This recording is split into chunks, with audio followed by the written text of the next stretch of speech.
Hello everyone. आज हम लोग देखेंगे संबंध के बारे में।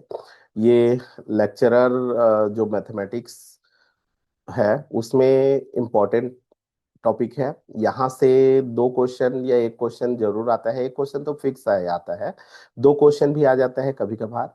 और अगर इसका कॉन्सेप्ट आपको अच्छे से पता है तो आप बढ़िया मतलब एक क्वेश्चन बना सकते हैं। तो चलिए देखते हैं संबंध और संबंध के प्रकार, संबंधों की संख्या, मतलब जितने भी संबंध हैं उनकी संख्या कैसे निकालते हैं उसके सारे कॉन्सेप्ट देखेंगे। और क्या क्या एमसीक्यू यहाँ से बन सकते हैं उसको बारे में देखेंगे। अगर आप ना सारे कॉन्सेप्ट आपका क्लियर रहेगा तो पक्का आप एक नंबर यहाँ से पा सकते हैं। एक नंबर या दो नंबर पक्का आता है लेक्चरर मैथमेटिक्स में। तो जो लेक्चरर मैथमेटिक्स का तैयारी कर रहे हैं उनके लिए महत्वपूर्ण है।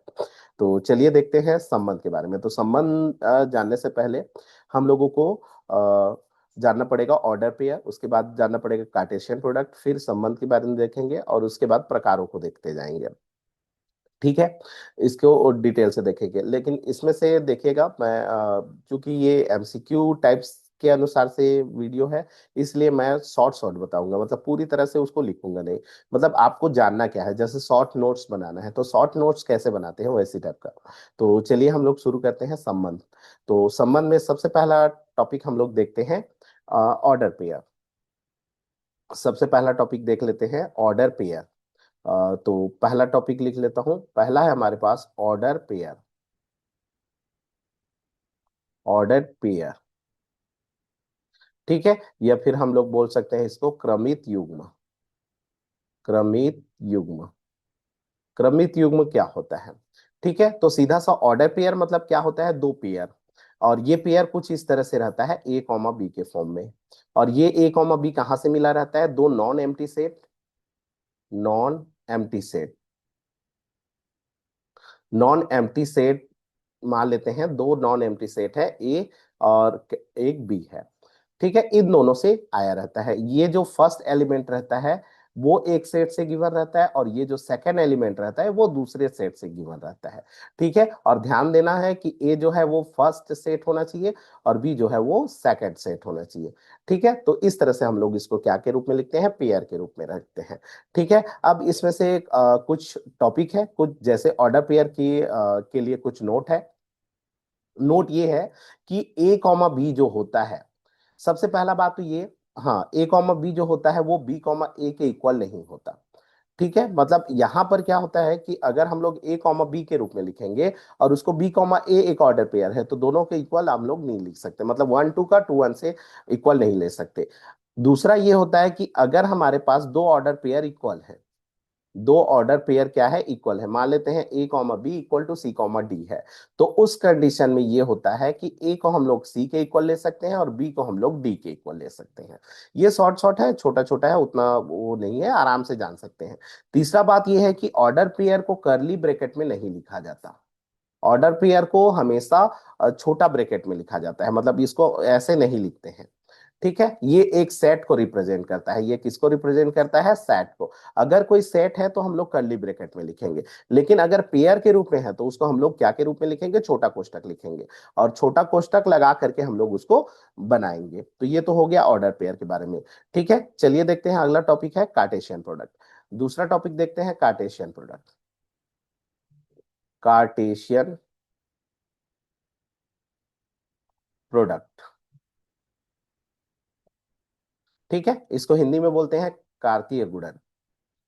कार्टेशियन प्रोडक्ट, कार्तीय गुणन।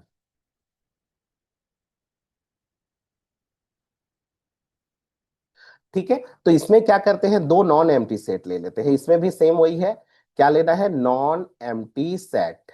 नॉन एम्प्टी सेट लेना है, मान लेते हैं दो नॉन एम्प्टी सेट है, ए है और एक सेट क्या है? बी है। नॉन एम्प्टी सेट है तो उसका हम लोग निकालेंगे कार्टेशियन प्रोडक्ट। कार्टेशियन प्रोडक्ट मतलब ए क्रॉस बी। ठीक है, अब ए क्रॉस बी कैसे निकालेंगे? तो ए क्रॉस बी जो निकालते हैं वो कुछ इस तरह से रहता है। इसको लिखने का तरीका ये ऑर्डर पेयर के फॉर्म में रहता है, A comma B such that, है ना। ये हमेशा पेयर के फॉर्म में रहता है, मतलब कार्टेशियन प्रोडक्ट एक प्रकार का ऑर्डर पेयर है। ठीक है, तो ये हो जाएगा ए कॉमा बी और सच, इसमें लिख सकते हैं सच दैट ए जो होता है वो ए सेट से बिलोंग करता है, मतलब ये फर्स्ट सेट से ना, और एंड बी जो होता है, स्मॉल बी जो होता है, वो सेकंड सेट से बिलोंग करता है, ये इससे बिलोंग करेगा। तो इस तरह से लिखा जाता है ऑर्डर पेयर बनाने का। जैसे कोई एक ऑर्डर पेयर मैं बना करके बता दे रहा हूं, जैसे हमारे पास एग्जांपल देख लेते हैं। ठीक है, जैसे हमारे पास एक सेट है ए, और जिसके एलिमेंट है 1 2, और एक सेट है बी, जिसके एलिमेंट मान लेते हैं ए बी है। ठीक है, अब इसका हम लोग ऑर्डर पेयर निकाल देते हैं। तो ऑर्डर पेयर क्या हो जाएगा, ए क्रॉस बी। तो ए क्रॉस बी निकालने का तरीका क्या होगा, ये 1 2, सॉरी पहले मैं इसको पूरा थोड़ा सा लिख लेता हूँ पूरा डिटेल में, है ना। बाकी आपको उतना करने की आवश्यकता नहीं है, अगर आप जानते हो तो कुछ करने की आवश्यकता नहीं है, बस ये शॉर्ट नोट्स लिख लेना, बस इतना को लिख लेंगे। ठीक है, ए कॉमा बी, क्रॉस क्या हो गया, ए कॉमा बी। ठीक है, 1 2 और क्रॉस ए कॉमा बी। अब इसके बाद पेयर ऐसे करना है। पेयर करने का तरीका क्या होता है, 1 का पेयर पहले करेंगे फर्स्ट एलिमेंट का, तो फर्स्ट एलिमेंट का इसके फर्स्ट एलिमेंट के साथ में, फिर इस एलिमेंट का सेकेंड एलिमेंट के साथ में। जब ये खत्म हो जाएगा, फिर इसके बाद इसका फर्स्ट एलिमेंट के साथ में, फिर इसका करेंगे हम लोग सेकेंड एलिमेंट के साथ में, और पेयर करना है। ठीक है, मतलब कोष्टक लगाना है, जैसे ये 1 फिर कॉमा ए, ठीक, फिर कॉमा 1 कॉमा बी, 1 का बी के साथ में, 1 का खत्म, अब 2 का, 2 कॉमा ए, उसी तरह से हो जाएगा कॉमा 2 कॉमा बी।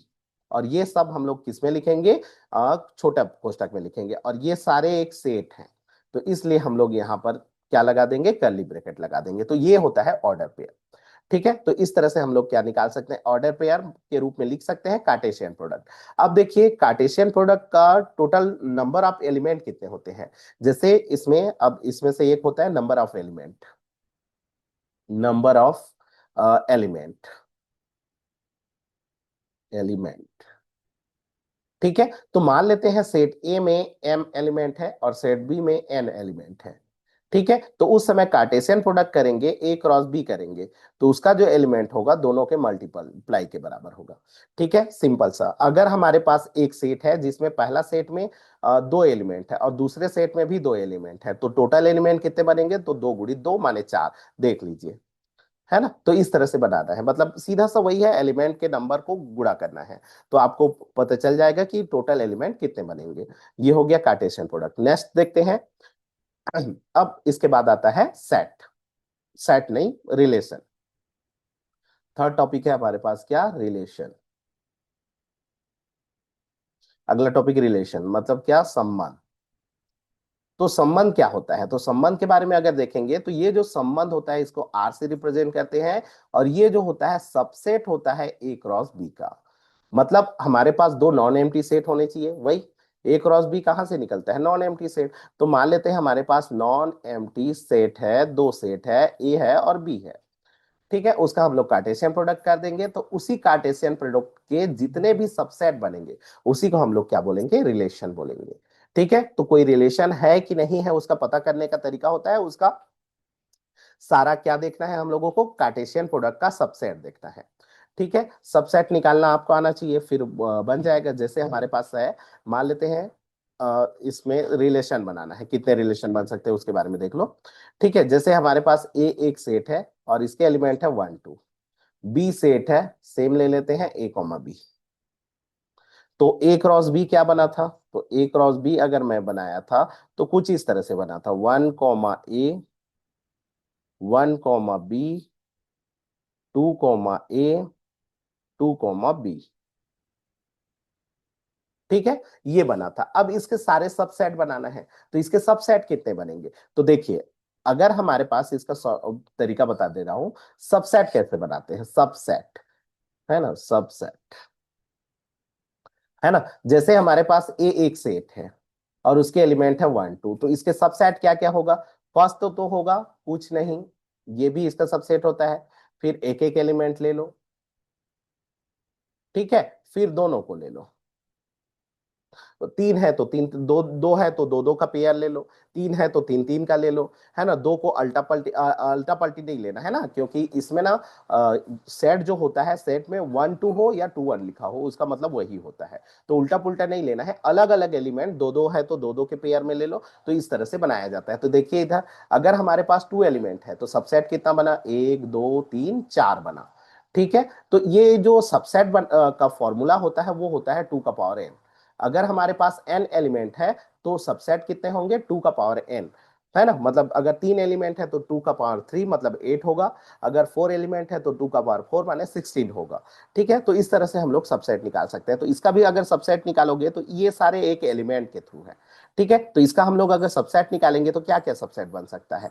तो एक तो सबसेट ये बन सकता है, अगर हम लोग देखेंगे तो 1 कॉमा ए ही रहे, एक सबसेट बनेगा। ठीक है, और कर्ली ब्रैकेट में करना है ना। उसी प्रकार से खाली भी रहेगा ना, खाली भी कर सकते हो। खाली मतलब इसको हम लोग 5 भी ले लेते हैं। एम्प्टी सेट, एम्प्टी सेट जो होता है वो हमेशा, मतलब एम्प्टी जो होता है वो हमेशा, रिक्त समुच्चय जो होता है वो हमेशा सबसेट होता है किसी सेट का ना। तो ये भी 5 भी ले सकते हैं। उसी प्रकार से सिंगल सिंगल ले लो, तो सिंगल सिंगल में क्या आएगा, 1 कॉमा ए, 1 कॉमा बी, 1 कॉमा सी, नहीं 1 कॉमा सी तो है नहीं, 2 कॉमा ए, 2 कॉमा बी। ठीक है, ये बन गया। उसी प्रकार से अब ये तो हो गया सिंगल सिंगल हम लोग लिए, इसको कोष्टक में लेना है ना। ये कोष्टक कोष्टक में है, ऑर्डर पेयर के फॉर्म में है, समझो एक एक एलिमेंट है। उसी प्रकार से अगर हम लोग दो दो ले लेंगे तो ये हो जाएगा 1 कॉमा ए, कॉमा 1 कॉमा बी। उसी प्रकार से 1 कॉमा ए के साथ में हम लोग इसको भी ले सकते हैं, 2 कॉमा ए को।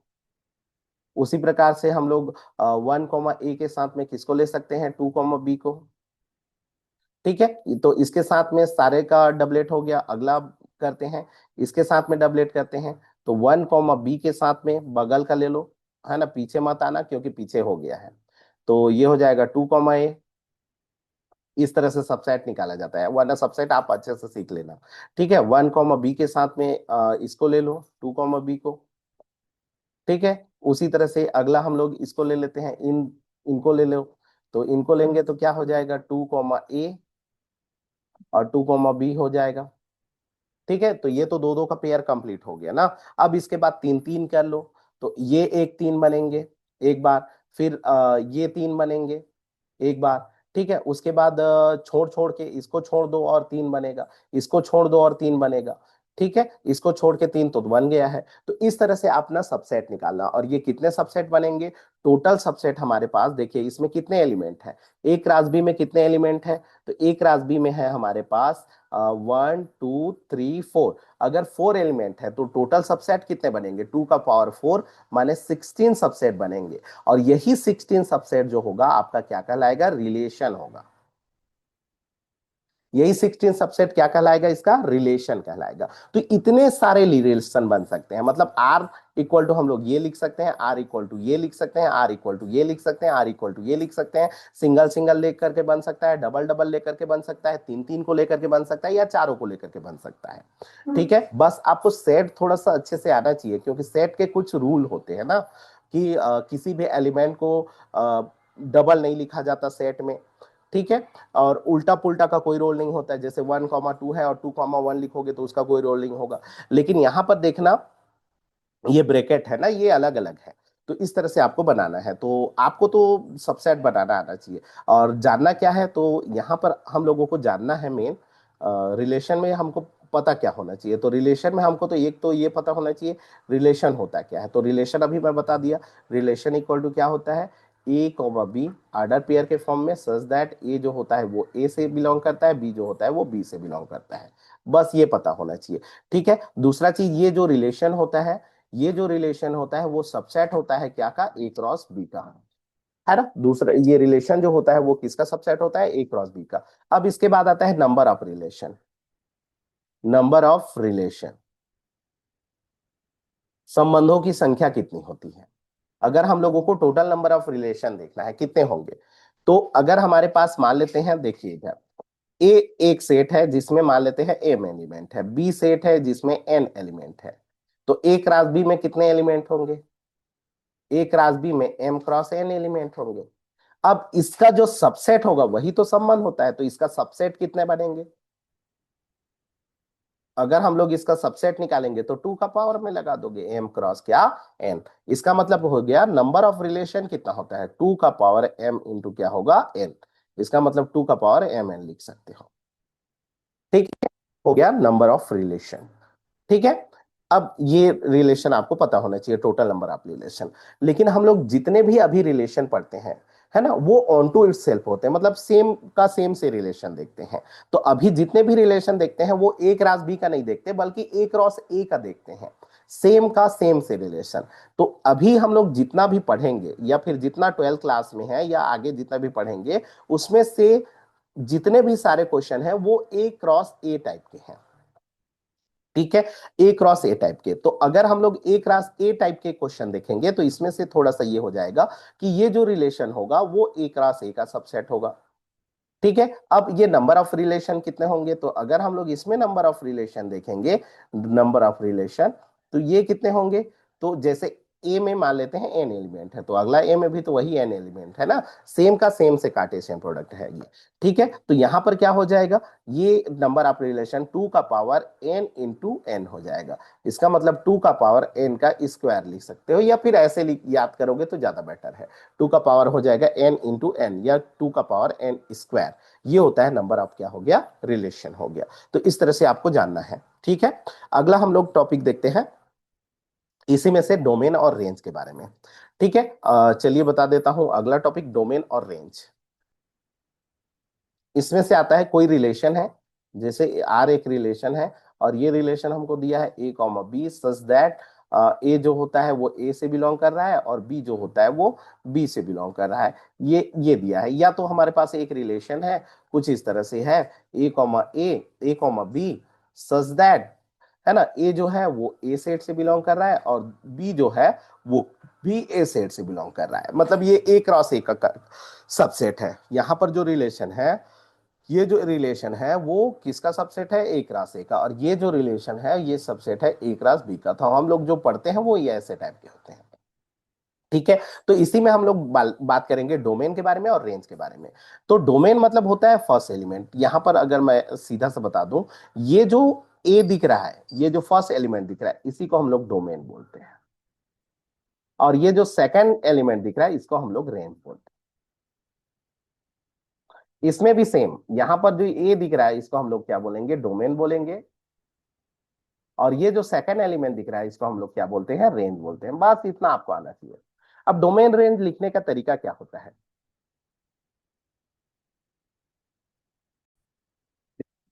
अगर हम लोगों को डोमेन को लिखना है तो डोमेन को लिखने का तरीका क्या होता है, जैसे आर डी, आर मान लेते हैं, डी डोमेन को रिप्रेजेंट कर रहे हैं। तो डोमेन मतलब क्या है, फर्स्ट एलिमेंट। तो इसमें एक ही एलिमेंट रहता है ना, तो ए होगा, सच दैट ए जो होगा वो किससे बिलोंग करता है, सेट ए से। ये है डोमेन। ठीक है, उसी तरह से अगर हम लोग रेंज लिखना है तो आर आर लिख लेते हैं। इसका मतलब क्या, सेकेंड एलिमेंट बी, और ये जो बी होगा वो किससे बिलोंग करेगा, तो ये जो बी होगा वो सेट किससे बिलोंग करता है, बी से बिलोंग करता है। ठीक है, तो ये हो गया डोमेन, और ये हो गया क्या, रेंज। फर्स्ट एलिमेंट जितने भी सारे होंगे वो डोमेन कहलाएंगे, सेकेंड एलिमेंट जितने भी सारे होंगे उसको हम लोग क्या कहेंगे, रेंज कहेंगे। इसमें भी वही है, सेम टू सेम कहानी है। ठीक है, चलिए देखते हैं नेक्स्ट, अगला टॉपिक देखते हैं हम लोग, अ, प्रतिलोम, प्रतिलोम संबंध। अगला टॉपिक देख लेते हैं नेक्स्ट। डोमेन रेंज समझ में आ गया होगा, फर्स्ट एलिमेंट जितने भी होते हैं वो डोमेन, और सेकेंड एलिमेंट जितने भी होते हैं वो रेंज। अगला टॉपिक है हमारे पास इनवर्स फंक्शन, प्रतिलोम फल संबंध। फंक्शन नहीं जी, संबंध, प्रतिलोम संबंध। अगला टॉपिक है प्रतिलोम संबंध। प्रतिलोम संबंध क्या होता है, ये इनवर्स रिलेशन,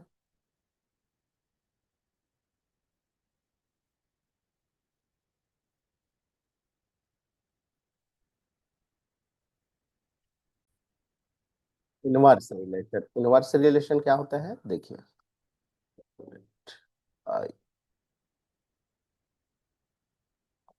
इनवर्स रिलेशन। ठीक है, तो अगर कोई रिलेशन जो है वो एक एक रिलेशन है, तो हम लोग आर इनवर्स को उसका मतलब आर के इनवर्स को उसका इनवर्स रिलेशन कहते हैं। जैसे हमारे पास क्या है, जैसे एक रिलेशन है, ए क्रॉस बी में एक रिलेशन हमको गिवन है। ठीक है, तो हम लोग क्या करेंगे, ए क्रॉस बी में हमारे पास रिलेशन गिवन है, तो ये जो आर एक इनवर्स लिखेंगे वो हो जाएगा हमारे पास बी क्रॉस ए में। ठीक है, बी क्रॉस ए में जो रिलेशन बनेगा उसी को हम लोग क्या बोलते हैं, इनवर्स रिलेशन बोलते हैं। ठीक है, और इनवर्स रिलेशन का लिखने का तरीका क्या होता है, जैसे एक रिलेशन को लिखने का तरीका क्या होता है, A comma B such that ए जो होता है वो सेट ए से बिलोंग करता है, एंड बी जो होता है वो सेट क्या से बिलोंग करता है, बी से बिलोंग करता है।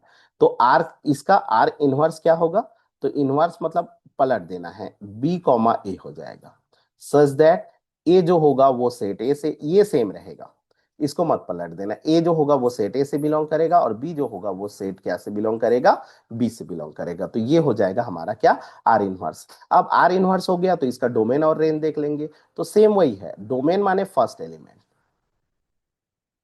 अभी डोमेन क्या होगा, बी, बी सारे एलिमेंट मतलब बी जो होगा वो आपका क्या कहलाएगा, डोमेन, और रेंज कौन होगा, ए।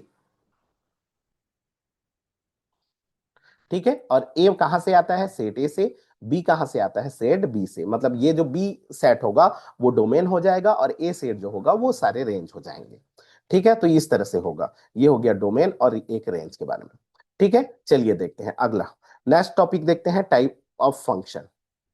टाइप ऑफ फंक्शन बोलता हूं जी, टाइप ऑफ रिलेशन, है ना, संबंध के प्रकार। अगला देख लेते हैं, अगला है हमारे पास संबंध के प्रकार।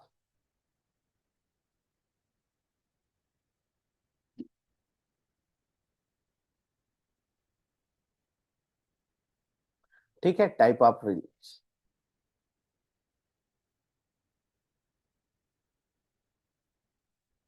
Type of relation.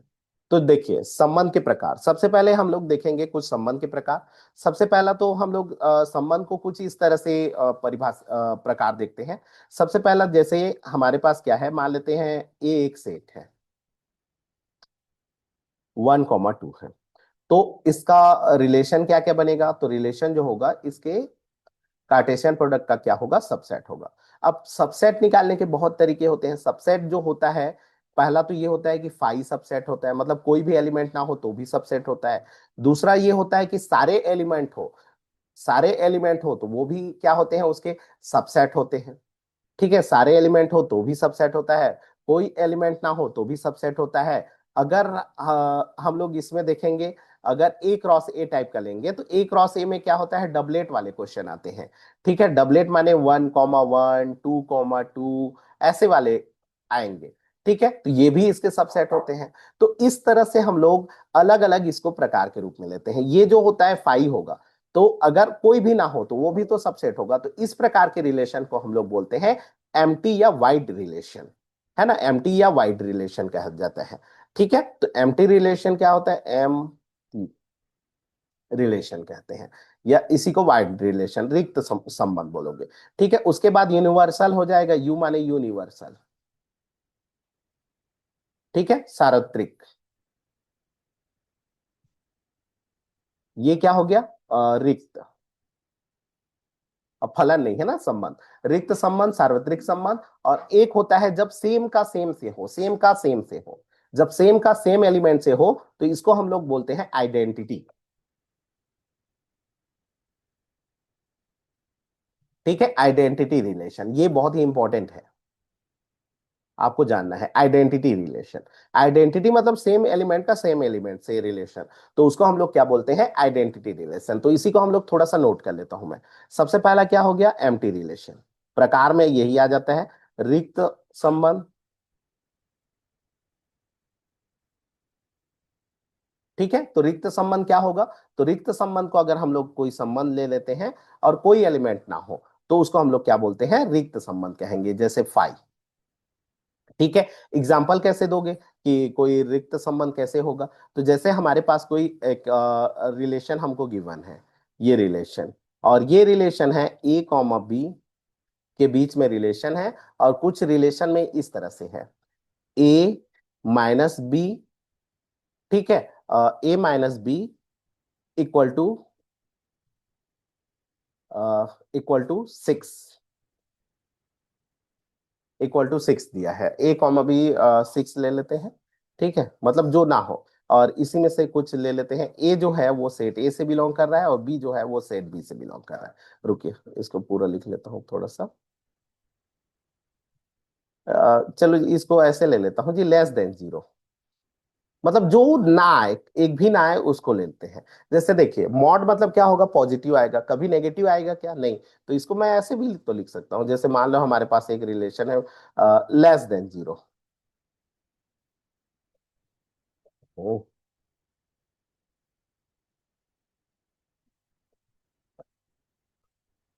ठीक है, लेस देन क्या आया, 0। और यहां पर जो ए है, ए बिलोंग टू माल सेट ए है, और बी जो बिलोंग टू है वो भी सेट ए है।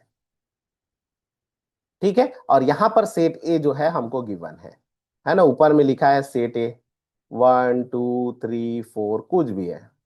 ठीक है, ये हमको गिवन है।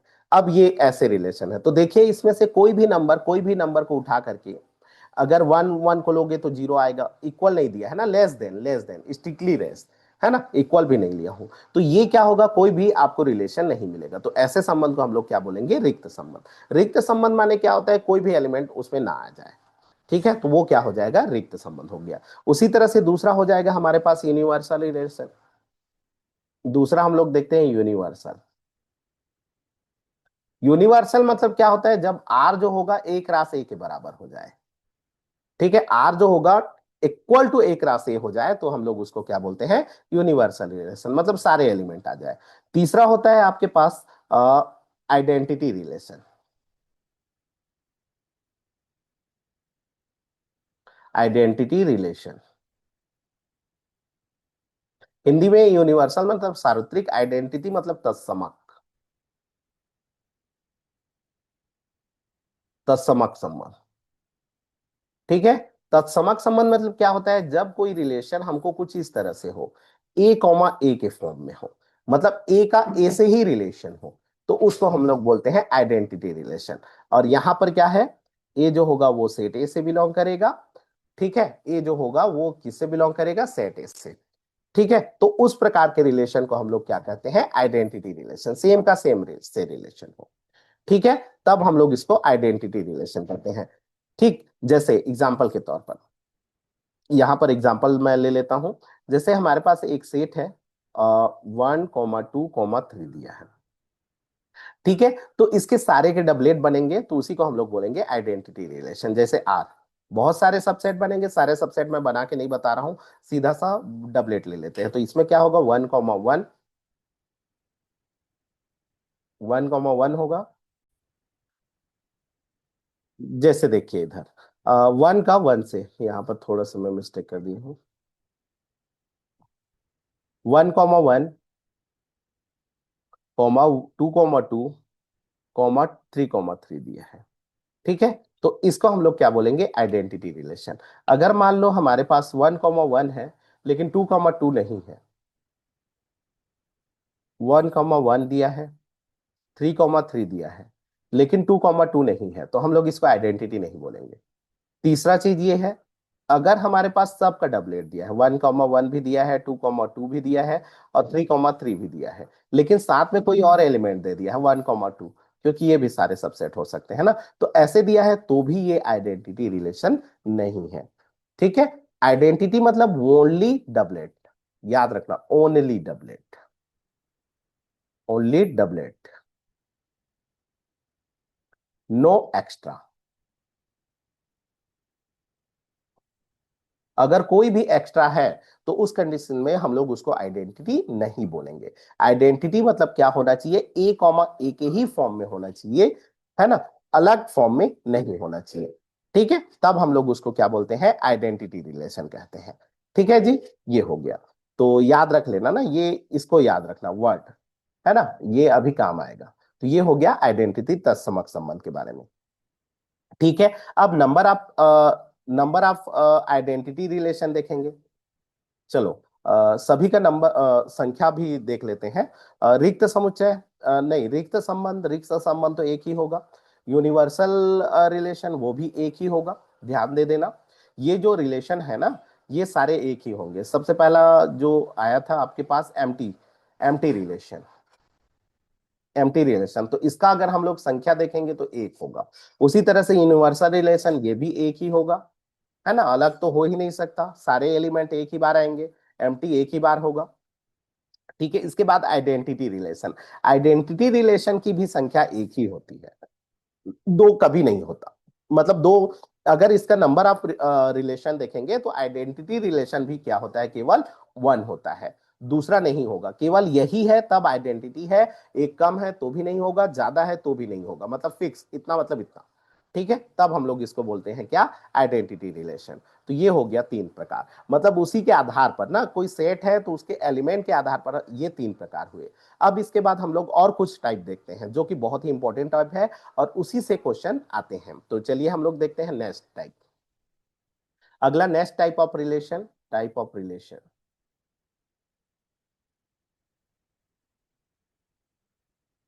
ठीक है, वो तो सेट के आधार पर, उसके सबसेट के आधार पर था, कोई भी ना हो तो भी सबसेट होता है, ऑल एलिमेंट हो तो भी सबसेट होता है, सेम सेम एलिमेंट हो तो भी सबसेट होता है, मतलब सेम सेम कहने का मतलब डबलेट डबलेट। ठीक है, तो उस कंडीशन में तीनों के एक अलग अलग नाम है। इसके बाद आप और देखते हैं कुछ और रिलेशन है। ठीक है, और ये भी इंपॉर्टेंट है, यहां से ना अधिकतर क्वेश्चन आते हैं। ठीक है, आपको कॉन्सेप्ट समझना है और सारे को समझते जाना है, नंबर भी देखते जाएंगे। तो सबसे पहला देखते हैं स्वतुल्य संबंध।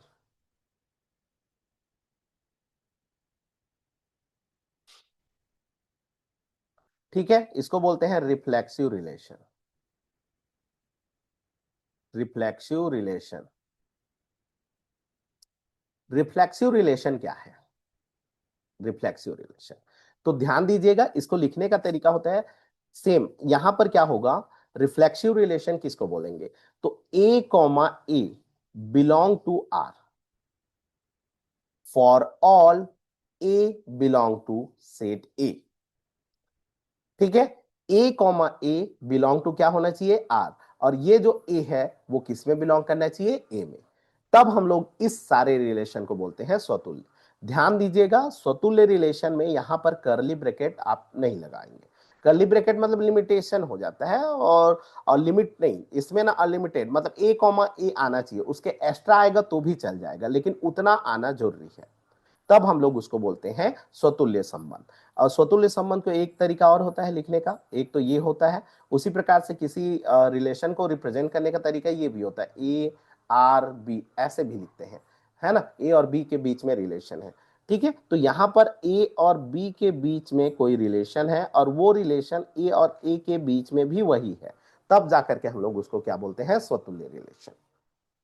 ठीक है, या फिर इसको इस तरह से लिखेंगे तो इस तरह से फॉर्म में होगा, ए कॉमा ए जो होगा वो बिलोंग टू आर होना चाहिए, और फॉर ऑल, इसका मतलब होता है for all A belong to A, है ना, ए बिलोंग टू क्या होना चाहिए, ए होना चाहिए। कहने का मतलब क्या है, जैसे एग्जांपल, सीधा सा एग्जांपल से ज्यादा समझ में आएगा। जैसे हमारे पास एक सेट है, इस सेट में एलिमेंट 1 2 3 ले लिए।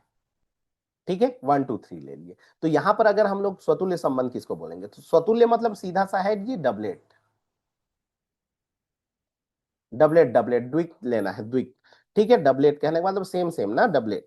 तो यहां पर जैसे हमारे पास आर है, 1 कॉमा 1, 2 कॉमा 2, 3 कॉमा 3, तो इसको हम लोग बोलेंगे स्वतुल्य रिलेशन। ठीक है, अगर हमारे पास कोई रिलेशन है जिसमें 1 कॉमा 1 है, 2 कॉमा 2 है ना, और कुछ नहीं है, तो इसको हम लोग स्वतुल्य नहीं बोलेंगे। स्वतुल्य मतलब क्या होता है, जिस सेट के लिए आप स्वतुल्य चेक कर रहे हो उसके सारे एलिमेंट के डबलेट होने चाहिए। ठीक है, अगर एक भी मिसिंग है तो वो स्वतुल्य नहीं होता है। तीसरा, अगर हमारे पास कोई रिलेशन है, डबलेट तो है, सारे के डबलेट है, और एक्स्ट्रा भी है, मान लेते हैं एक्स्ट्रा है, 1 कॉमा 2 है। ठीक है, तो ये स्वतुल्य है कि नहीं, बिल्कुल है।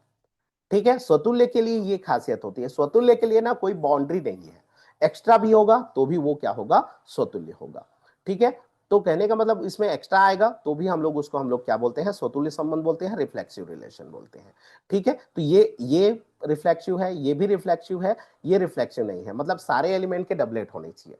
ठीक है, तो इसको सीधा सा तरीका ये होता है, पहला इसमें नोट करके याद रखना, सारे के डबलेट, है ना। ए जो सेट होता है, ए हमेशा इसमें हमको सेट को देखना पड़ता है कि कौन से सेट के लिए ये दिया है, और उस सेट के सारे एलिमेंट के डबलेट होने चाहिए। मतलब अगर हमको ये जो संबंध दिया है वो ए सेट के लिए है, तो ए सेट के सारे एलिमेंट के डबलेट होने चाहिए, हो, है ना।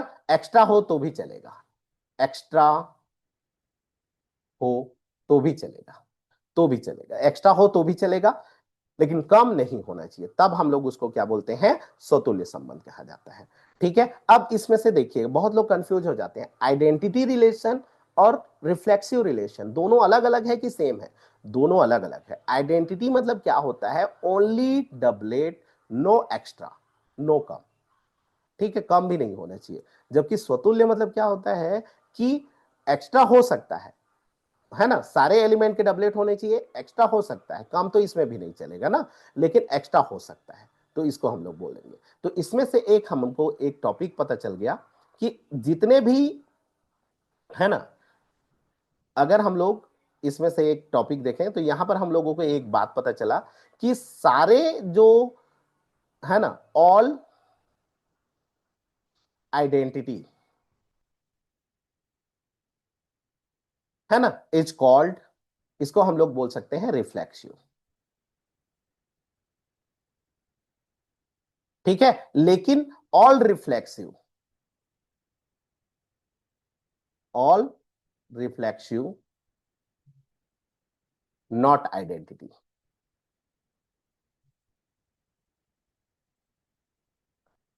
ध्यान देना, यहां पर सारे जो आइडेंटिटी है उसको रिफ्लेक्सिव बोल सकते हैं, लेकिन सारे रिफ्लेक्सिव को आप आइडेंटिटी नहीं बोल सकते, क्योंकि आइडेंटिटी में एक्स्ट्रा भी रहता है। ठीक है, ये हो गया, आपको समझ में आ गया होगा, नहीं समझ में आया होगा तो एक बार ब्रेक करके फिर से देख लीजिएगा। चलिए देखते हैं नेक्स्ट, इसका संख्या, है ना, reflexive relation, number of reflexive relation.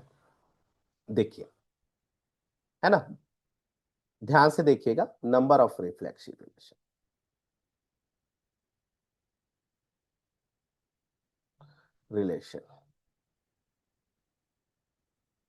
ठीक है, नंबर ऑफ रिफ्लेक्सिव रिलेशन, तो इसका नंबर ऑफ अगर रिफ्लेक्सिव रिलेशन निकालेंगे ना, तो इसका जो फॉर्मूला होता है वो होता है 2 का पावर n² - n। ठीक है, इसका फॉर्मूला क्या होता है, 2 का पावर n² - n। अब ये कैसे आया, इसको हम लोग थोड़ा सा देख लेते हैं, क्योंकि रटोगे ना तो मतलब भूल भी सकते हो, और कॉन्सेप्ट अगर क्लियर रहेगा तो आप आराम से बना सकते हो। जैसे मैं मान लो इसको मैं बनाऊंगा संबंध को, ठीक है, किसको रिफ्लेक्सिव बोलते हैं उसको समझ जाना। ठीक है, जैसे हमारे पास मान लेते हैं ए एक सेट है जिसमें मान लेते हैं n एलिमेंट है, लेकिन मैं मान लो 3 के लिए बना रहा हूं, है, n एलिमेंट है, लेकिन मैं खींचूंगा कितने के लिए, 3 के लिए। ठीक है, तो n एलिमेंट है, तो n एलिमेंट है तो क्या क्या हम लोगों को इससे रिलेशन मिलेगा, जैसे तीन तीन एलिमेंट रहता मान लो, तो उसके लिए क्या क्या हम लोगों के पास आता, 1,1 आता, 1,2 आता, 1,3 आता। ठीक है, उसी प्रकार से 2 के साथ में 1 का आता, 2 के साथ में 2 का आता, 2 के साथ में 3 का आता, फिर उसके बाद 3 का 1 के साथ, 3 का 2 के साथ, 3 का 3 के साथ, इस तरह से ये आता। ठीक है, और इसमें से सारे के सबसेट वगैरह हम लोग लेते, तो ये कुछ इस तरह से बनता इसके एलिमेंट वगैरह। तो इसके एलिमेंट कुछ इस तरह से बनेंगे। अब इसमें से देखिए रिफ्लेक्सिव किसको बोलेंगे, तो रिफ्लेक्सिव हम लोग बोलेंगे ये आना चाहिए, ये देखो डायगोनल, ये आना चाहिए। तो देखिए अगर 3 एलिमेंट है तो कितना बना, 3, लेकिन अगर मैं इसको n एलिमेंट मानूं तो ये डायगोनल की संख्या कितनी होगी, n। टोटल कितने हैं, टोटल संख्या कितने हैं, तो टोटल कितने हैं, तो अगर n है तो n गुणित n टोटल होगा, टोटल कितने हैं, n गुणित n, माने n का स्क्वायर।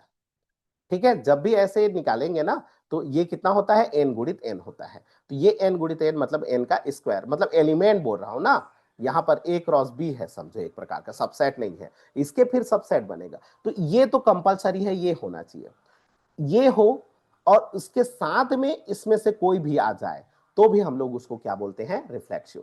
तो देखो ये कितने एलिमेंट है, ये जो डायगोनल है वो कितने एलिमेंट है, n, तो बाकी जो बचे ये और ये कितने हैं?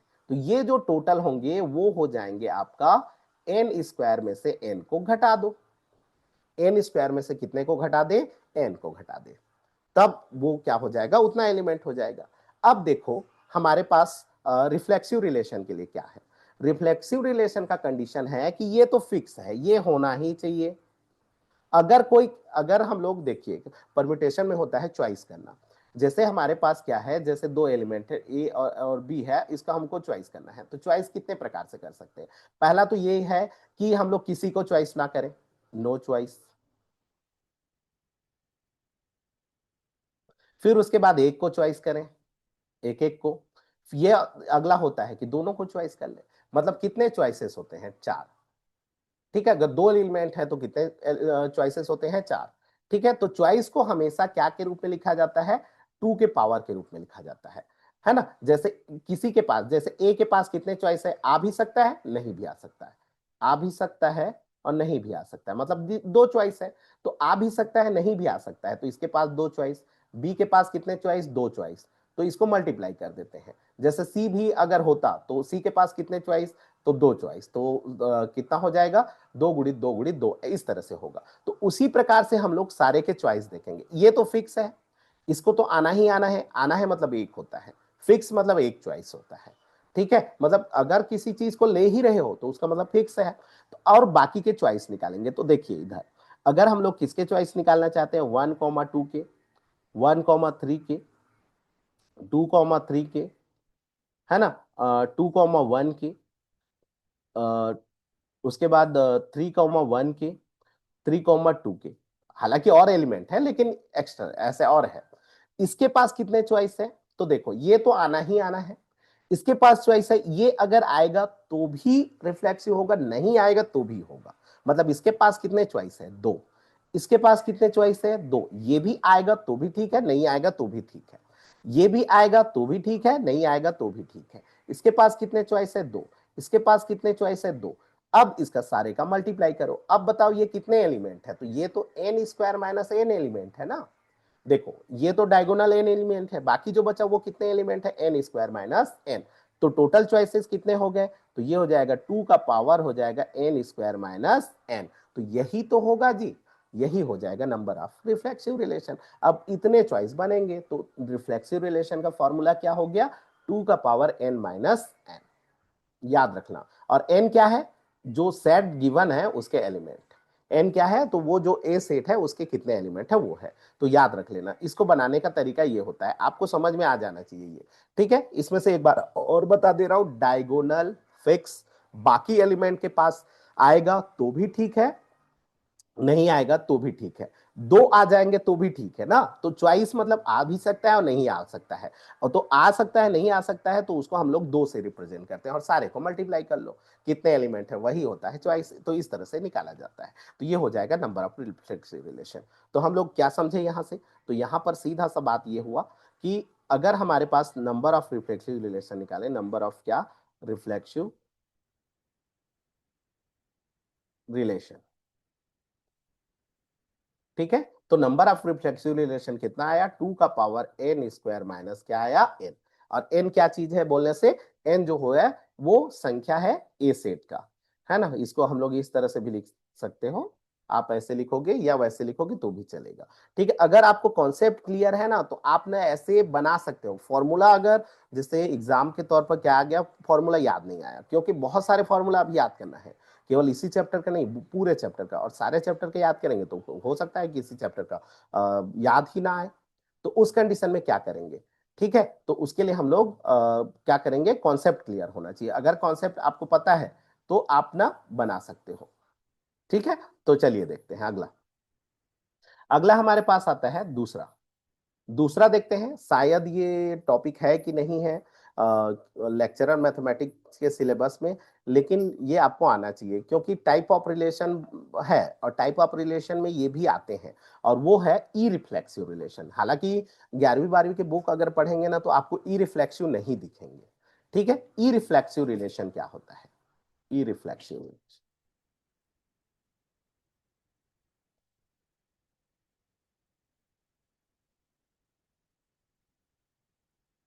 ठीक है। ई रिफ्लेक्सिव रिलेशन क्या होता है? अगला हमारे पास टॉपिक जो है वो है ई रिफ्लेक्सिव रिलेशन। रिफ्लेक्सिव रिलेशन तो समझ में आ गया, ए कॉमा ए। तो ई रिफ्लेक्सिव क्या होता है? अगर हम लोग ई रिफ्लेक्सिव देखें तो ई रिफ्लेक्सिव क्या होता है इसके बारे में देख लेते हैं। देखिए ई रिफ्लेक्सिव रिलेशन, तो ई रिफ्लेक्सिव रिलेशन मतलब क्या होता है? एक्स कॉमा एक्स, या फिर ए कॉमा ए भी लिख सकते हो, जैसे ए के फॉर्म में लिख रहे हैं तो चलिए लिख लेता हूं, A comma A not belong to R for all A belong to set. ध्यान देना है, ठीक है। ए कॉमा ए जो है वो उस रिलेशन में बिलोंग नहीं करना चाहिए, तब जाकर के हम लोग उसको क्या बोलेंगे? ई रिफ्लेक्सिव रिलेशन कहते हैं। ठीक है। और ई रिफ्लेक्सिव रिलेशन की खासियत ये होता है कि यहां पर जो आई होता है, आई मतलब आइडेंटिटी रिलेशन, आई जो होता है उस रिलेशन का अगर हम लोग इंटरसेक्शन निकालें तो ये फाई आता है। इसमें से याद रख लेना, यहां पर एक टॉपिक है, ठीक है, कि अगर हम लोग उसमें आइडेंटिटी रिलेशन के साथ में आर का इंटरसेक्शन निकालें तो हमेशा क्या मिलेगा? फाई। मतलब आपको वो नहीं आने चाहिए। ठीक है। जैसे एग्जाम्पल के तौर पर देखेंगे तो ज्यादा समझ में आएगा। जैसे एग्जाम्पल लिख दे रहा हूं, जैसे ए सेट है, इसमें एलिमेंट है 1 2 3। ठीक है। अब हमारे पास एक रिलेशन है, ये है कि नहीं है उसको बताना। तो जैसे है 1 1 है, 2 1 है, और 3 मान लेते हैं 2 है। ठीक है, चलो बताओ ये इरिफ्लेक्सिव है कि नहीं है? तो ये इरिफ्लेक्सिव नहीं है। ठीक है। नहीं मतलब एक भी एलिमेंट नहीं होना चाहिए डबलेट, एक भी डबलेट नहीं होने चाहिए। ठीक है। उसी प्रकार से जैसे मान लो अगर हमारे पास कुछ इस तरह से है, 2 1 है और 1 2 है, ये है कि नहीं है? तो ये है। किसी का डबलेट नहीं होना चाहिए, तब जाकर के हम लोग उसको क्या बोलते हैं? ई रिफ्लेक्सिव कहा जाता है। ठीक है। तो ई रिफ्लेक्सिव की खासियत ये होती है कि ई रिफ्लेक्सिव में कोई भी डबलेट नहीं होने चाहिए। देखो क्या होता है, बहुत लोग सोचते हैं नॉट रिफ्लेक्सिव को ई रिफ्लेक्सिव बोलते हैं। नहीं, अगर कोई रिफ्लेक्सिव नहीं है तो क्या वो ई रिफ्लेक्सिव होगा? नहीं। जैसे देखो, नॉट रिफ्लेक्सिव मतलब रिफ्लेक्सिव संबंध नहीं है। अब रिफ्लेक्सिव संबंध नहीं है तो ये देखो, ये रिफ्लेक्सिव नहीं है, ये भी रिफ्लेक्सिव नहीं है, लेकिन ये ई रिफ्लेक्सिव है। ई रिफ्लेक्सिव ये है कि एक भी डबलेट नहीं होना चाहिए, एक भी। चलिए इसको थोड़ा नोट करके लिख दे रहा हूं, एक भी एलिमेंट का डबलेट नहीं होना चाहिए।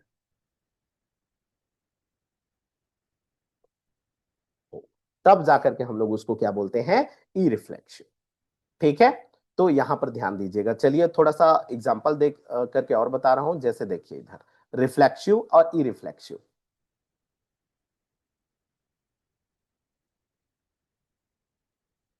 ठीक है। तो रिफ्लेक्सिव में क्या होता है? ऑल डबलेट प्लस एक्स्ट्रा भी चलेगा। ठीक है। ई रिफ्लेक्सिव किसको बोलते हैं?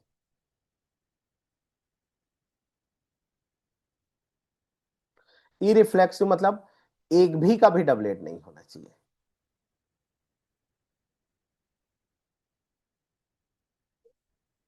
नहीं, एक भी का भी डबलेट नहीं होना चाहिए। ठीक है। देखो इधर अगर हम लोग एग्जाम्पल के तौर पर देखें, जैसे हमारे पास एक रिलेशन है 1 1 2 3 3। ठीक है। और एक्स दिया है, और इसमें 1 2 भी दिया है। देखो ये क्या है? ये रिफ्लेक्सिव है। ये क्या है? रिफ्लेक्सिव है, लेकिन ई रिफ्लेक्सिव नहीं है। नहीं है। ठीक है। अगला एक रिलेशन देखते हैं, 1 1 1 2 3 2 ले लेते हैं। ठीक है। तो अगर हम लोग देखेंगे तो ये रिफ्लेक्सिव नहीं है और ई रिफ्लेक्सिव भी नहीं है।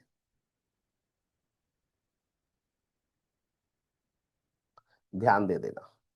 ठीक है। ये रिफ्लेक्सिव भी नहीं है और ई रिफ्लेक्सिव भी नहीं है। अगला हम लोग देखते हैं 1, 2, 3 ऐसे ले लो।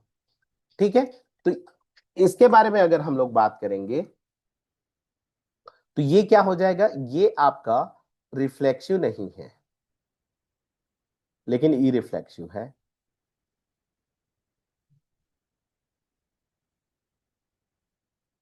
ध्यान दे देना, तो ई रिफ्लेक्सिव में क्या होता है, एक भी डबलेट नहीं होता है। ठीक है, कभी कभार दिमाग में ये आएगा, क्या वो अगर कोई रिफ्लेक्सिव नहीं है तो वो ई रिफ्लेक्सिव होगा? नहीं, जरूरी नहीं है। ठीक है, लेकिन क्या वो ई रिफ्लेक्सिव है तो रिफ्लेक्सिव नहीं होगा? बिल्कुल। देखो, अगर कोई रिलेशन ई रिफ्लेक्सिव है तो पक्का है कि वो रिफ्लेक्सिव भी नहीं होगा। ठीक है, लेकिन अगर वो रिफ्लेक्सिव है तो ई रिफ्लेक्सिव होगा, जरूरी नहीं। तो यहां पर हम लोग उसी बात को नोट कर लेते हैं। ध्यान से इसको लिख लीजिएगा। पहला है ना, यदि संबंध ई रिफ्लेक्सिव है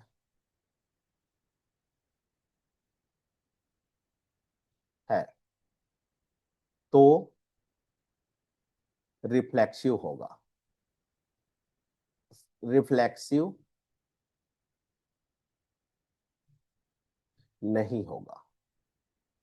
होगा नहीं, नहीं होगा।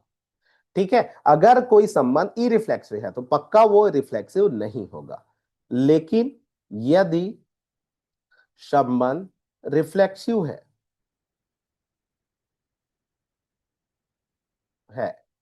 ठीक है, तो उस कंडीशन में ई रिफ्लेक्सिव, अगर कोई ई रिफ्लेक्सिव है ना, अगर कोई रिफ्लेक्सिव नहीं है जी, सॉरी रिफ्लेक्सिव है, चलो ठीक है, रिफ्लेक्सिव है तो ई रिफ्लेक्सिव नहीं होगा। ई रिफ्लेक्सिव नहीं होगा। तीसरा टॉपिक, यदि रिफ्लेक्सिव नहीं है,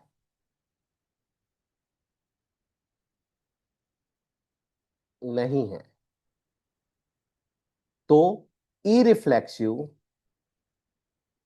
हो भी सकता है, नहीं भी हो सकता।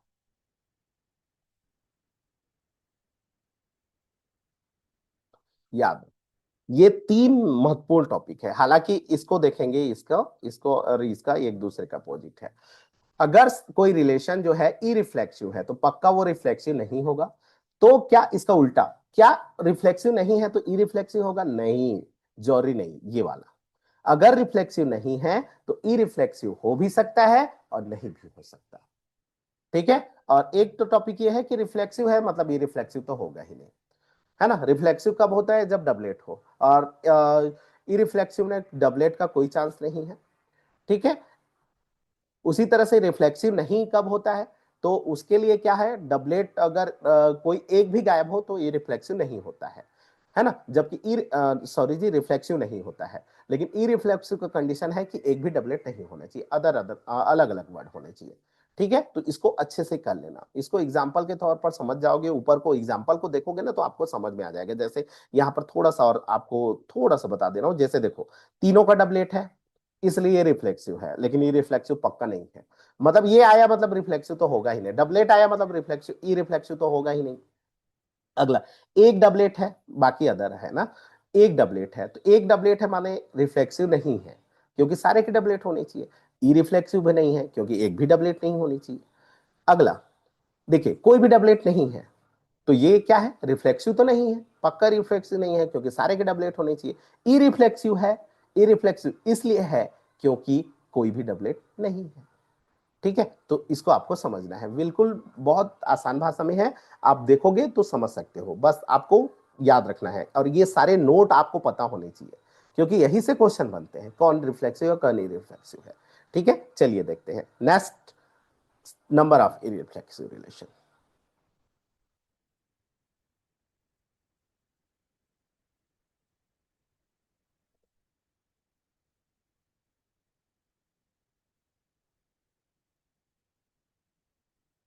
ठीक है, चलो देखते हैं number of E reflexive relation.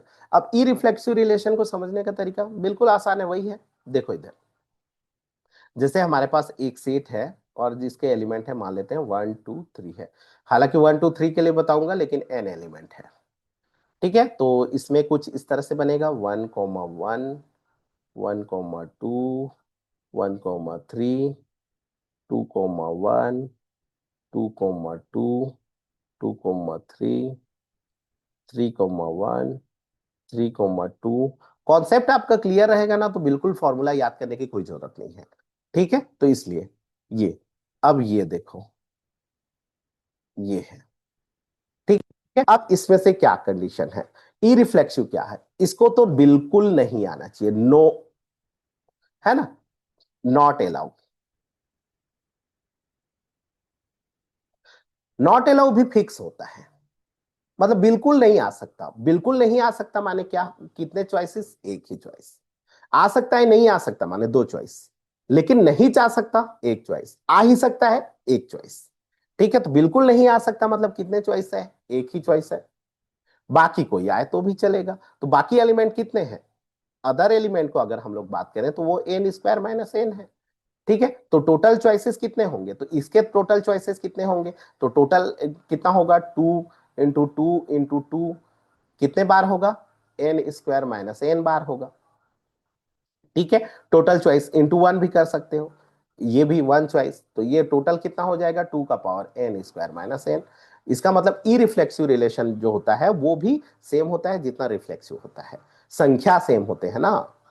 ठीक है, दोनों सेम होते हैं नहीं, दोनों का संख्या सेम होता है। जितना ई रिफ्लेक्सिव रिलेशन का जो फॉर्मूला होता है वही रिफ्लेक्सिव का भी फॉर्मूला होता है। ठीक है, तो इसका फॉर्मूला क्या हो गया, 2 का पावर n n - 1।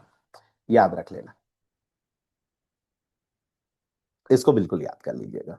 ठीक है, चलिए देखते हैं नेक्स्ट टॉपिक है, अगला टॉपिक है सिमेट्रिक रिलेशन।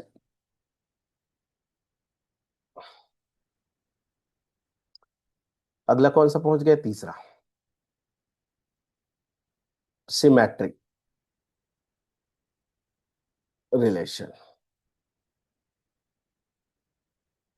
सममित संबंध।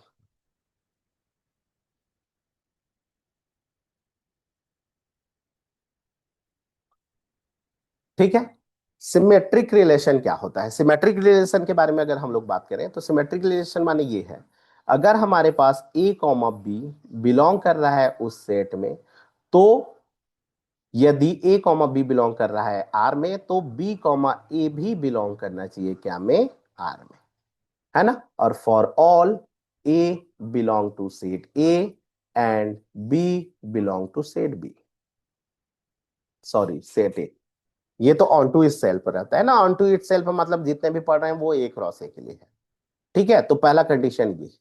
दूसरा ये है, अगर ए और बी के बीच में कोई रिलेशन है तो वही रिलेशन बी का ए के साथ में होना चाहिए। ए का बी के साथ में जो रिलेशन है वही रिलेशन बी का किसके साथ में होना चाहिए, ए के साथ में होना चाहिए। ये तो सेट के फॉर्म में होता है तब। अच्छा, रिफ्लेक्सिव को मैं थोड़ा सा ये वाला बताना भूल गया।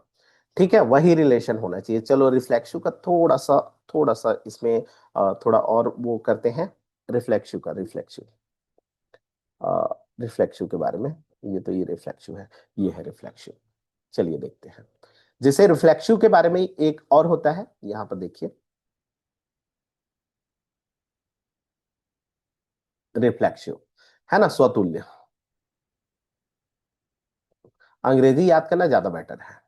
स्वतुल्य संबंध, स्वतुल्य के बीच बारे में एक और था, ए और बी के बीच में जो रिलेशन है वही ए का ए के बीच में होना चाहिए, तब जाकर के हम लोग उसको क्या बोलते हैं, स्वतुल्य। अगर सेट के फॉर्म में है तो पहला वाला, और अगर सेट के फॉर्म में नहीं है, कोई प्रॉपर्टी दिया है, ठीक है, वर्ड के फॉर्म में लिखा है, तो उस कंडीशन में हम लोग इसको देखते हैं। ए और बी के बीच में जो रिलेशन है वही रिलेशन ए का ए के साथ में होना चाहिए। जैसे मान लेते हैं एग्जाम्पल के तौर पर, एग्जाम्पल के तौर पर मैं देख लेता हूं, जैसे कि हमारे पास कुछ दिया है कि दो लाइन है, L1 और L2 दो लाइन है, और इन दोनों के बीच में रिलेशन है कि L1 और L2 दोनों लाइन समांतर है। L1 जो है L2 पर समांतर है, L1 L2 पर समांतर है, ऐसे दिखा है, L1 L2 पर समांतर है, ऐसे रिलेशन है, वर्ड में लिखा है। मतलब इन दोनों के बीच में संबंध क्या है, L1 जो है L2 पर समांतर है। तो हमको चेक करना है L1 जो है वो L1 के साथ में क्या रिलेशन है। मतलब अगर देखो एक लाइन L1 है और एक लाइन L2 है, ये हमको गिवन है, प्रश्न दिया है कि ये दोनों समांतर लाइन है। अब पूछ रहा है कि हमको L1 लाइन जो है वो खुद के लाइन से कैसा है। तो बताओ खुद का लाइन खुद के लाइन से क्या होता है, समांतर होता है। मतलब L1 जो है L1 पर भी क्या है, पर समांतर है। ठीक है, तो यहां पर क्या पता चला कि L1 और L2 के बीच में क्या रिलेशन था, कि L1 L2 पर समांतर है। वही रिलेशन L1 का L1 के साथ में आया, वही समांतर वाला। इसलिए इसको हम लोग क्या बोलेंगे, रिफ्लेक्सिव रिलेशन बोलेंगे। ठीक है, तो रिफ्लेक्सिव के लिए क्या होता है, सेम का सेम से रिलेशन देखते हैं। सेम का सेम से रिलेशन, जैसे हमारे पास दिया है कोई अलग रिलेशन, जैसे लाइन का ही ले लेते हैं, परपेंडिकुलर वाला। जैसे मान लेते हैं L1 लाइन है और L2 लाइन है, इन दोनों के बीच में ये संबंध है कि ये दोनों लंबवत हैं। तो बताओ ये स्वतुल्य है कि नहीं है। ठीक है, हमको रिलेशन दिया है, जैसे फर्स्ट एग्जांपल सेकंड एग्जांपल, कि L1 और L2 के बीच में रिलेशन हमको दिया है कि L1 जो है L2 पर लंब है, लंब है। तो क्या L1 और L1 के बीच में भी वही है। तो L1 और L1 के बीच में देखो ये है, L1 जो है L2 पर लंब है। तो क्या L1 और L1, तो L1 और L1 जो खुद लाइन है वो खुद लाइन के क्या होता है, समांतर होता है। तो L1 L1 के समांतर है। अब देखो ये क्या बोला है, लंब है। यहां पर आया क्या, समांतर है। क्या दोनों सेम आए, नहीं आए, इसलिए यह स्वतुल्य नहीं है, यह स्वतुल्य नहीं है। तो ये होता है इसका मतलब। ठीक है, और ये सारे क्वेश्चन भी आते हैं ना, ऐसे भी क्वेश्चन आएगा, तो इसमें आपको समझना पड़ेगा। ठीक है, इसमें समझना क्या है कि दो एलिमेंट के बीच में जो रिलेशन है, वही रिलेशन फर्स्ट एलिमेंट का फर्स्ट के साथ में होना चाहिए। ठीक है, तब जाकर के हम लोग उसको क्या बोलते हैं, रिफ्लेक्सिव बोलते हैं। तो ये समझ में आ गया होगा, ये रिफ्लेक्सिव के बारे में था। ये रिफ्लेक्सिव में वैसे नहीं है। ठीक है, चलिए देखते हैं अगला, सिमेट्रिक। सिमेट्रिक में भी वही फर्स्ट सेट वाला, तो अगर ए कॉमा बी उस रिलेशन में बिलोंग कर रहा है, तो उस कंडीशन में बी कॉमा ए भी उस रिलेशन में बिलोंग कर रहा है। और ध्यान देना इसका ना बाउंड एरिया नहीं है, मतलब ये भी होगा और एक्स्ट्रा भी होगा, लेकिन एक्स्ट्रा ध्यान रहे कि वो होना ही चाहिए ना, ए कॉमा बी है तो बी कॉमा ए होना चाहिए। ठीक है, तब जाकर के हम लोग उसको क्या बोलेंगे, सम्मित संबंध कहते हैं। उसी तरह से अगर हम लोग इसमें कोई प्रॉपर्टी के रूप में दिया हो तो ए और बी के बीच में, ए का बी के साथ में जो रिलेशन है वही बी का ए के साथ में रिलेशन होना चाहिए। बीच को हम लोग का समझ सकते हो, मतलब ए का बी के साथ में जो रिलेशन है वही बी का ए के साथ में रिलेशन होना चाहिए। तब जाकर के हम लोग उसको क्या बोलते हैं, सिमेट्रिक रिलेशन बोलते हैं। एग्जाम्पल के तौर पर चलिए हमारे पास कोई सेट ले लेते हैं।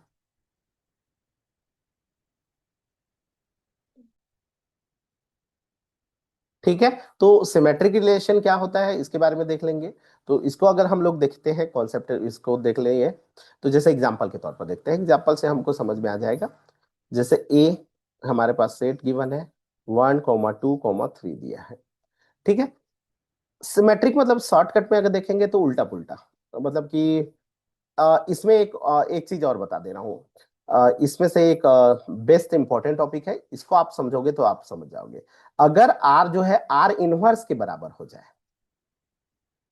बस, तो उसको सिमेट्रिक बोल देते हैं सीधा सा। आर जो है वो किसके बराबर हो जाए, आर इनवर्स। आर इनवर्स मतलब उल्टा लिखना रहता है ना, जैसे 1,2 है तो 2,1, मतलब ए को बी और बी को ए के जगह में लिखना रहता है।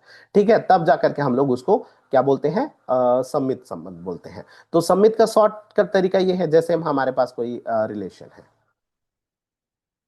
ठीक है, और अगर बोल दिया कि ये रिलेशन है तो इसमें सेट को देखना नहीं पड़ता, ध्यान रहे। सबसे इंपॉर्टेंट बात ये होता है कि हमको सिमेट्रिक रिलेशन चेक करने के लिए सेट देखना नहीं पड़ता। रिफ्लेक्सिव चेक करने के लिए सेट को देखना पड़ता है, क्योंकि सेट के एलिमेंट के डबलेट होने चाहिए।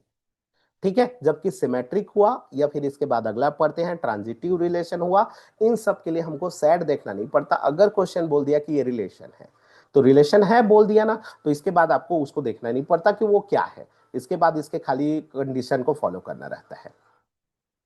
ठीक है, जैसे यहां पर हमारे पास एक रिलेशन गिवन है, और ये रिलेशन कुछ इस तरह से 1,2, 2,2, ठीक है, 2,1, 3,1।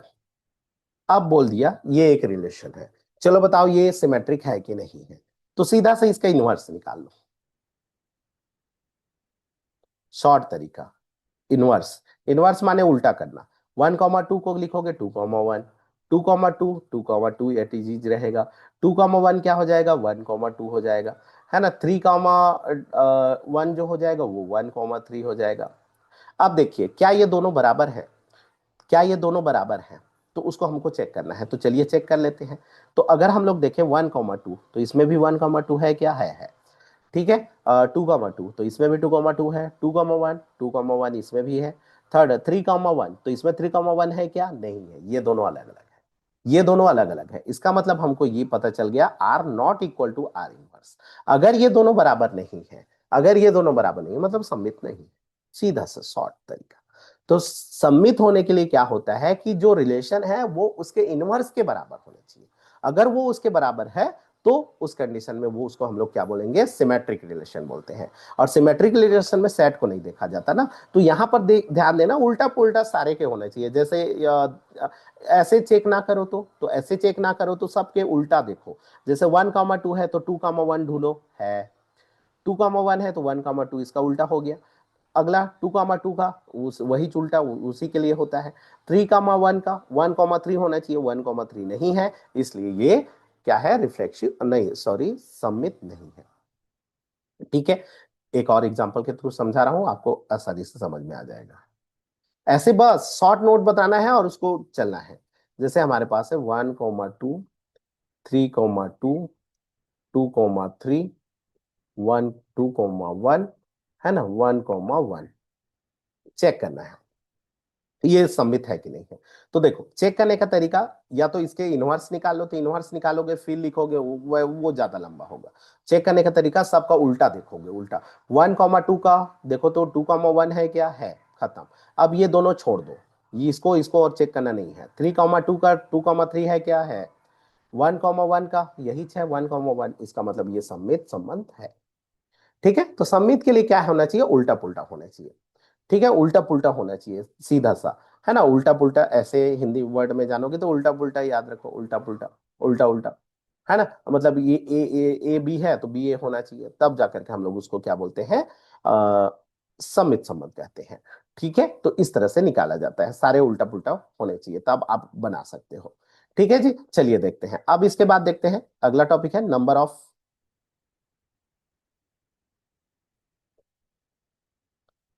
ठीक है, नंबर ऑफ सिमेट्रिक रिलेशन।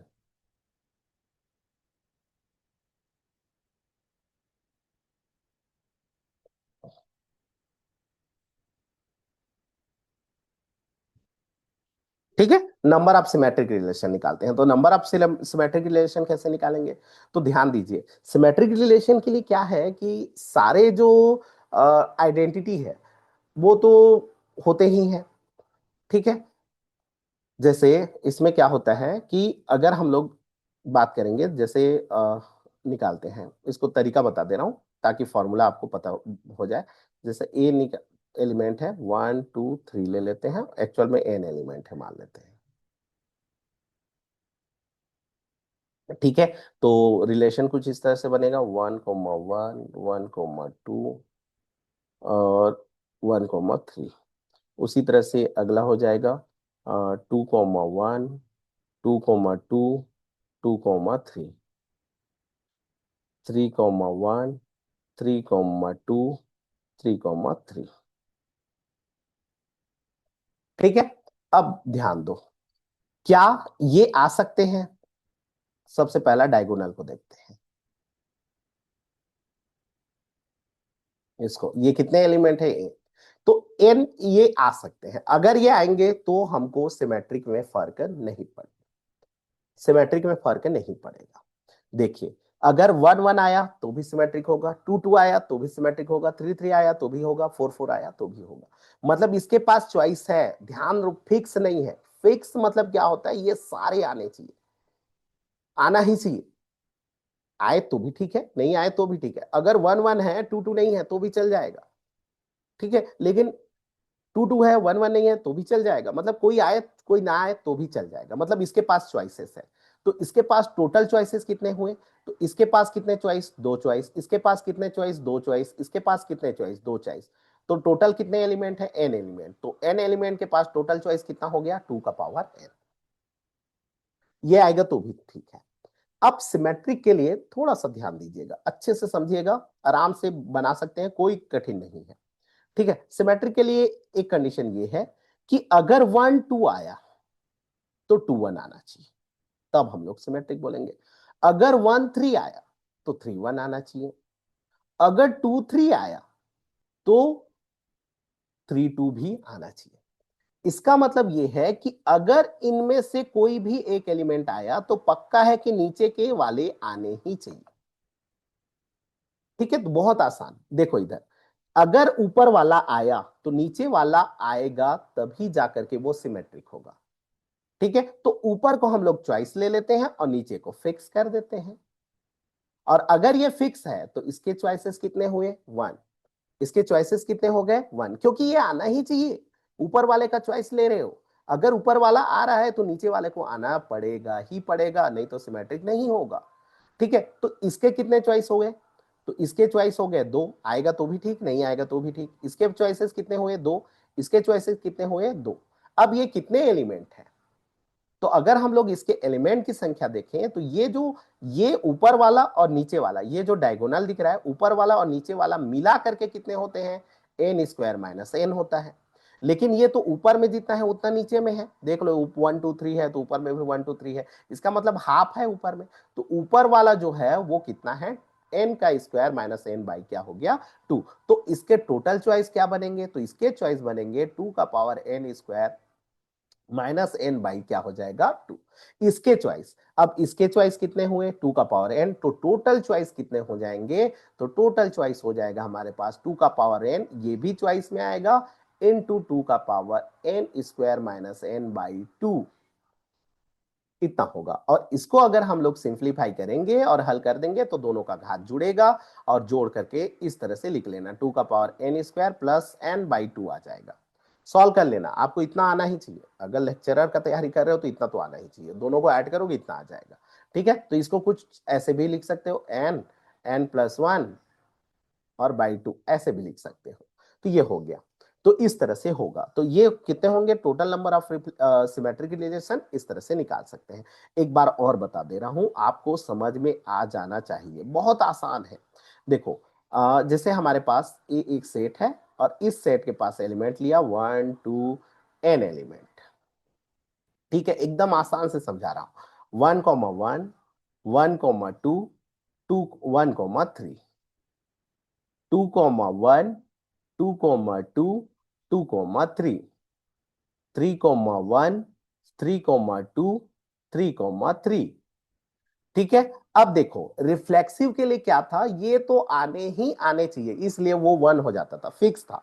लेकिन सिमेट्रिक के लिए क्या है कि उसमें से एक भी आएगा तो भी सिमेट्रिक हो जाता है, 2 आया तो भी सिमेट्रिक हो जाता है, 3 आया तो भी सिमेट्रिक हो जाता है। मतलब मैं बात कर रहा हूं डायगोनल के बारे में।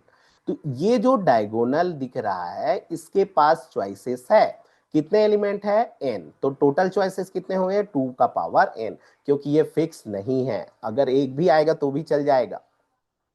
दूसरा चीज, अब बात करें ऊपर वाला और नीचे वाला, तो ऊपर वाला और नीचे वाला टोटल मिला करके होते हैं n square minus n by n, लेकिन आधा आधा है, तो ये कितने हो गए? N square minus n by 2, और नीचे वाला कितने हो गए? N square minus n by कितना हो गया? 2।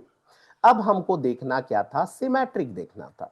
चूंकि सिमेट्रिक के लिए क्या है, अगर ऊपर वाले आते हैं तो नीचे वाले को आना ही पड़ेगा, अगर नहीं आएगा तो सिमेट्रिक नहीं होगा। इसका मतलब क्या हुआ कि आपको एक को चॉइस करना है, ऊपर को चॉइस करो तो नीचे फिक्स होगा, नीचे को चॉइस करो तो ऊपर फिक्स होगा। तो एक को फिक्स कर देते हैं। अगर ये फिक्स है तो इसके चॉइसेस कितने हो गए? 1 आना ही है। अब इसके चॉइसेस निकालो, तो इसके चॉइसेस कितना? इसका 2 आ भी जाएगा तो भी ठीक है, नहीं आएगा तो भी इसके 2, इसके 2। तो टोटल एलिमेंट कितने हैं? तो 2 इंटू 2 इंटू 2 इंटू 2 इंटू, ऐसे कितने बार है? N square minus n by 2 बार है। ठीक है, तो टोटल चॉइस क्या हुआ? 2 का power n square minus n by क्या हो गया? 2। अब देखो, ये तो केवल इतने के, अब बीच वाला का भी चॉइस था ना, तो इसलिए टोटल चॉइस कितना हो गया? टू का पावर n इंटू टू का power n square minus n by क्या हो गया 2। दोनों को ऐड करके कर लेना और कुछ इस तरह से बना लेना। ठीक है, तो ये हो गया आपका total number of symmetric relation, मतलब कुल सममित संबंध जो होगा इतना होगा, और ये सूत्र इस तरह से बनेगा। ठीक है, तो आपको अगर कॉन्सेप्ट क्लियर है तो आप सूत्र नहीं रटोगे तो भी आप बना सकते हो वहां पर। ठीक है, क्या है कि याद करोगे तो वो तो सबसे बेस्ट है, याद कर लोगे तो 1 सेकेंड में खत्म हो जाता है, लेकिन याद नहीं आ पाया तो उस कंडीशन में हमको थोड़ा कॉन्सेप्ट क्लियर होना चाहिए। ठीक है जी, तो इस तरह से देखेंगे। चलिए अगला नेक्स्ट टॉपिक देखते हैं। सिमेट्रिक के बाद आता है एसिमेट्रिक रिलेशन, उसके बाद आता है एंटी सिमेट्रिक रिलेशन, फिर उसके बाद आता है ट्रांजिटिव रिलेशन। तो ये सारे देखेंगे, तो ये सारे क्वेश्चन को देखेंगे तो बहुत वीडियो जो होगा वो बहुत लंबा हो जाएगा, तो इसके लिए मैं ना पार्ट 2 वीडियो बनाऊंगा। ठीक है, तो पार्ट 1 वीडियो में आपको इतने क्लियर होने चाहिए और अच्छे से कर लीजिएगा। ठीक है, और ये करके जितने भी एमसीक्यू है, जो भी बुक है उसको उठाइए और करिए। अगर जो एमसीक्यू नहीं बनता है तो उसको कमेंट करके बताइए या भेजिए। ठीक है, मैं कोशिश करूंगा एक आध तो ग्रुप वगैरह बना दूं टेलीग्राम चैनल का, और उसका लिंक वगैरह डाल दूंगा, उसमें फिर जुड़ जाइएगा और उसमें क्वेश्चन जो भी डाउट है उसको बता दीजिएगा। ठीक है, ये आप लोगों के लिए हेल्पफुल रहेगा। और जो भी तैयारी कर रहे हैं लेक्चरर का वो कर सकते हैं। वैकेंसी का तो कोई अता पता नहीं है आएगा कि नहीं आएगा, ठीक है, कब आएगा, लेकिन अगर करना चाहेंगे तो करते रहिए, क्योंकि अगर देखेंगे लेक्चरर का जो लोग तैयारी कर रहे हैं उनके लिए तो एक कॉन्सेप्ट है कि आपका जो टोटल चैप्टर है, मैं एक वीडियो बनाया था जिसमें बताया था कि कट ऑफ कितना गया था, कैसे तैयारी करना चाहिए, क्या क्या बुक का तैयारी करना चाहिए, उसके बारे में बताया था। ठीक है, लेकिन अगर एक्चुअल में आप सीरियस होकर के तैयारी कर रहे हो तो सीधा सा बात ये है कि टोटल जो चैप्टर है वो 51-52 चैप्टर है। 51-52 चैप्टर है टोटल, चैप्टर है, उतना वो नहीं है। और एक चैप्टर को आप ना 3 दिन पढ़ूंगा बोलोगे ना तो बिल्कुल नहीं। आप सेट को पढ़ के देखिएगा, एक दिन में पढ़ नहीं सकते। बनाओगे तो भी आपको कम से कम एक चैप्टर को पढ़ने में आपको 5 दिन लगेगा। 5 दिन भी, 5 से 10 दिन लगेगा, किसी चैप्टर में हो सकता है 1-2 दिन, तो एवरेज मान लेते हैं 5 दिन। अब टोटल कितना दिन लगेगा, तो 51 × 5 कर दो तो टोटल कितना हो गया ये हो गया 5×5=25, मतलब कि 255 दिन। अब 255 दिन माने सोच सकते हो कितना महीना हो गया, है ना। 8 महीना लगभग, मतलब इतने दिन जब पढ़ोगे ना तब जा करके टोटल होता है। और ये सोचोगे कि नहीं भाई अभी वैकेंसी आ रहा है और मैं वो आएगा उसके बाद 2 महीना में तैयारी कर लूंगा, तो आपका केवल ऊपर ऊपर होगा, या तो आप सीधा सा ये होगा कि आप छोड़ दोगे, मतलब कि सोचोगे अरे ये कठिन चैप्टर छोड़ दे, ये वाला छोड़ दो, ऐसा होगा। तो अगर आप एक्चुअल में सीरियस होकर के तैयारी कर रहे हो ना, अगर कर रहे हो, है ना, वैकेंसी आए चाहे मत आए, अगर एक्चुअल में तैयारी कर रहे हो तो उसके लिए यही है कि आप ना थोड़ा अपने दिमाग को समझाइए, और दिमाग में ये बात जरूर रखिए कि आपके पास 50 से ज्यादा चैप्टर है और एक चैप्टर को 5 दिन कम से कम देना पड़ता है। 4 दिन 5 दिन, अगर 4-5 दिन दे रहे हो, 5 दिन का मतलब क्या हुआ, 1-2 दिन प्रैक्टिस करोगे, बहुत लोगों का ठीक है अच्छा होगा तो तुरंत तुरंत हो जाएगा भी, बढ़िया बात है। लेकिन यह है कि अगर जो जीरो लेवल से या थोड़ा सा 11वीं 12वीं के लेवल से करोगे ना तो आपको अच्छे से प्रैक्टिस करना पड़ जाएगा। कभी कभार ये होता है कि कोई बुक को उठाते हैं, एक ही चैप्टर में 1 हफ्ता चला जाता है, बाकी चैप्टर कर ही नहीं पाते हैं, और फिर पता चलता है बाकी चैप्टर को हम लोग ना ऐसे ही उड़ा रहे हैं, है ना, धूल मिट्टी के जैसे। तो उसको जैसे उड़ाओगे ना तो वो फिर वो उसका नंबर भी धूल मिट्टी के जैसे उड़ेगा, नंबर आपको नहीं मिलेगा।